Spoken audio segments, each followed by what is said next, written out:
ভারত ও পাকিস্তানের মধ্যে উত্তেজনা বেড়েই চলেছে। আর এই পরিস্থিতিতে সবার নজর ইসলামাবাদের জনগণের। ভারতের হামলার জবাবে পাকিস্তান কি পদক্ষেপ নেবে তা নিয়েই চলছে জল্পনা কল্পনা। পাকিস্তানের রাজধানী ইসলামাবাদে অবস্থানরত নিরাপত্তা ও রাজনৈতিক বিশ্লেষক হাসান খান এ বিষয়ে জানান, জাতীয় নিরাপত্তা পরিষদ পাকিস্তান সেনাবাহিনীকে যথাযথ পদ্ধতিতে প্রতিক্রিয়া জানাতে অনুমতি দিয়েছে। তিনি বলেন, জনগণ এখন সেনাবাহিনীর কাছ থেকে ভারতের বিরুদ্ধে ব্যাপক শক্তিশালী ও কঠোর জবাবের প্রত্যাশা করছে। সেনাবাহিনী এখন প্রচণ্ড চাপে আছে। পাকিস্তানিরা ভারতের হামলার চেয়েও আরও কঠোর জবাব আশা করছে। তবে তিনি আশা করেন না যে পাকিস্তান আন্তর্জাতিক সীমান্ত অতিক্রম করবে, বরং সীমান্তবর্তী এলাকায় অবস্থিত ভারতীয় সামরিক লক্ষ্যবস্তুকে ক্ষেপণাস্ত্র হামলা চালানোর সম্ভাবনার কথা উল্লেখ করেন তিনি। তবে এদিকে ভারত জানিয়েছে, পাকিস্তান ভারতের হামলার জবাব দিলে ভারতও আবার হামলা করবে। ভারতের পররাষ্ট্রমন্ত্রী বিক্রম মিশ্রি নয়াদিল্লিতে বুধবার ১৩ জন বিদেশি রাষ্ট্রদূতকে একথা বলেছেন বলে জানিয়েছে বার্তা সংস্থা রয়টার্স।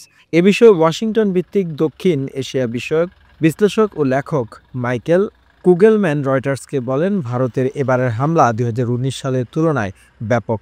পাকিস্তানের পক্ষ থেকেও একটি বড় প্রতিক্রিয়া আসতে পারে। Despite a fortnight having passed since the attacks, there has been no demonstrable step from Pakistan to take action against the terrorist infrastructure on its territory or on territory under its control. Instead, all it has indulged in are denials and allegations. পাকিস্তানের প্রধানমন্ত্রী বুধবার রাতে জাতির উদ্দেশ্যে ভাষণে বলেছেন, ভারতের পরিণতি ভোগ করতে হবে। তারা মনে করছে আমরা পিছু হটব, কিন্তু তারা ভুলে গেছে পাকিস্তান বীরদের জাতি। भारत ने जारियत करके जो फाश गलती की, उसका खमियाजा अब उसे ज़रूर भुगतना होगा। তিনি আরও বলেন, ভারতের গত রাতের বিমান হামলায় নিহতদের প্রতিটি রক্তবিন্দুর প্রতিশোধ নেওয়া হবে। এই সেই কাপুরুষোচিত শত্রু যারা নিরস্ত্র বেসামরিক মানুষের উপর হামলা চালিয়ে নিজেদের শক্তিশালী মনে করে। ये वो बुज़दिल दुश्मन है जो निहत्ते इंसानों पर वार करके खुद को ताकतवर समझता है।